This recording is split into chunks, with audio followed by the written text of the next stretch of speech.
Well, Mitch McConnell was seen being rolled around the Capitol building in a wheelchair yesterday.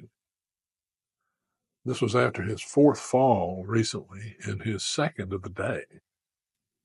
McConnell fell down a short flight of stairs in the Capitol after a vote in the Senate as he was returning to his office from a Senate vote on a nomination confirmation, and then fell again in what was described as a bad fall in the uh, Republican luncheon.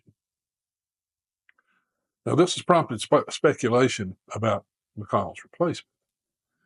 Now, it has been reported, and incorrectly, that Andy Beshear, the Democrat governor of Kentucky, would replace McConnell if he were to decide to step down. Now, McConnell claims he's not stepping down. He's going to serve out his term. We'll see if that's the truth. But nonetheless, Andy won't get to choose. Now, that was not the case up until 2021, but Kentucky became one of a handful of states that the governor doesn't just outright appoint a replacement for a senator or congressperson who leaves office before the term expires. In 2021, the Kentucky legislature changed the law to allow the executive committee of the party of the departing senator to present the governor with three names from which the governor must pick the replacement. And then in 2024, the Kentucky legislature changed the law to eliminate the governor from the process altogether and to require a special election to fill unexpired terms in Congress and the Senate. So it places Andy, who some people are speculating about a run for president, which in my humble opinion is a joke. I am a Kentuckian. Mitch is my senator, one of my senators, and Andy is my governor. And he is an empty suit of the highest proportion. So nonetheless, it places Andy in a kind of a dilemma. Is he going to resign and run for the unexpired term and give himself a leg up in 2026 when the term expires and the election is held for the full term? Or will he not run? Or will he try to hold his office as governor and run? Or maybe he holds out and doesn't even run in 2026 and holds out for 2028 with some sort of hopes for higher office. We'll see what happens there. It's an interesting scenario. But I don't think Andy can win a statewide race against a good candidate, in my opinion.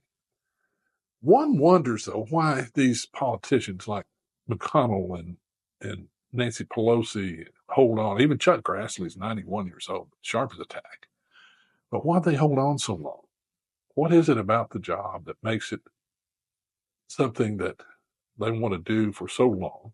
You know, the founders did not intend for the service in Congress to be a lifetime job. They intended for people to come, serve for 2 years or serve for 6 years and then go back to farming or whatever it is that they did as citizens. That was the intent. Yeah, we term limit the presidency, but we just cannot get legislatures to pass term limits for themselves. And, and so it becomes part of the swamp building apparatus. We hope Senator McConnell does well. We hope that he fully recovers. They are telling us that it is part of lingering effects from polio that Mitch had as a child.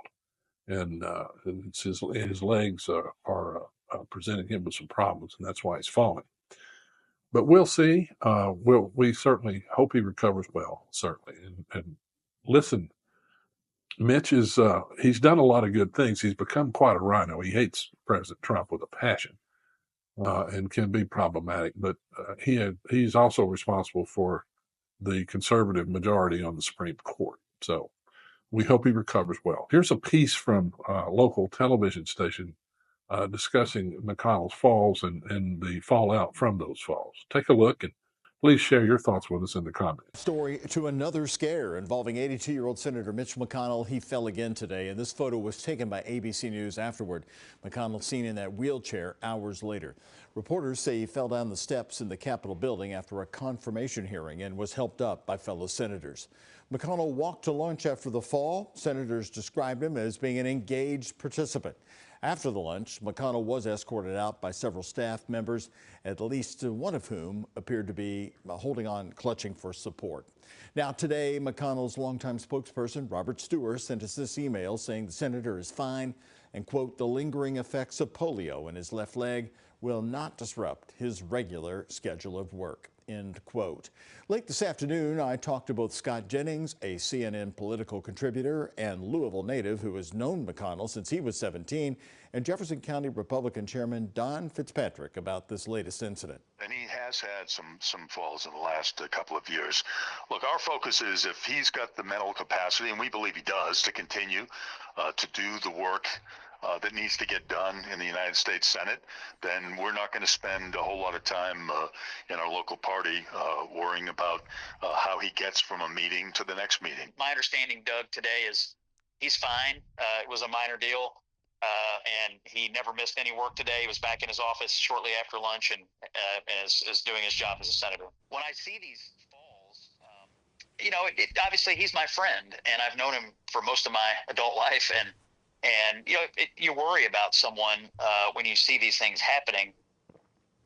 This is McConnell's fourth fall. It has been reported publicly. 2 months ago, he fell after the Senate luncheon, spraining his wrist.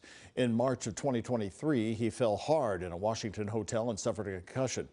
4 months after that, he fell in Reagan National Airport while getting off a flight, but was not badly hurt.